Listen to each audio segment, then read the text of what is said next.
Most people talk about manifestation like it's a magical spell. They tell you to close your eyes, wish for $1 million, and wait for the universe to drop it at your doorstep. It doesn't work that way. Manifestation is not magic, it's neuroscience. To understand how it actually works, we have to look at how your brain experiences reality. Right now, as you watch this, your environment is throwing roughly 2 million pieces of data at you every single second. Sights, subtle sounds, change in temperature, background patterns. If your brain tried to process all 2 million pieces of information at once, your nervous system would instantly short circuit. You would go completely insane from sensory overload. So your brain had to build a gatekeeper, a biological filter. Deep inside your brainstem sits a tiny network of neurons called the reticular activating system, or the RAS. Think of the RAS as a highly trained security guard standing at the front door of your conscious mind.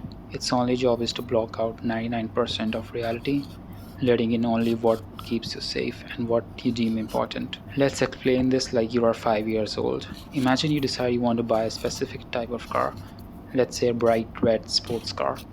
You have never really noticed them on the road before, but the moment you decide you want one, something weird happens. The very next day you step outside, suddenly you see a red car parked down the street. You see two more pass you on the highway. You see one in a commercial. It feels like the universe magically manifested dozens of red cars overnight just because you thought about them. But logically, we know the truth. The universe didn't create new cars. Those cars were always there. They were driving past you every single day. But because your security guard thought they were irrelevant to your survival, it deleted them from your conscious awareness. The moment you focused on the red car, you handed your security guard a memo that said, "This matters to us now." And the guard started letting it through the gate. This is where the law of mechanics become dangerous. Your security guard is completely unbiased. It doesn't judge whether your thoughts are good or bad. It simply follows the programming you give it. If you spend your entire day focusing on scarcity, repeating to yourself that life is unfair, I'm always broke, or nothing good ever happens to me, you are literally training your RAS to look for evidence that supports that belief.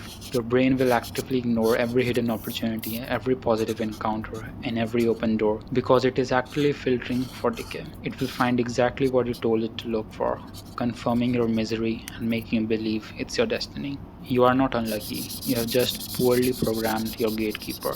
You're manifesting a broken reality because you are feeding the guard a broken script. So, how do you use this biological cheat code to actually manifest financial freedom, a creative career, or a completely different life? You have to give the guard a brand new hyper specific target description. You don't just say, "I want to be successful." That's too vague. The guard doesn't know what that looks like. You define the exact metrics, the specific skills you want to master, the exact type of value you want to build, the aesthetic of the life you want to lead.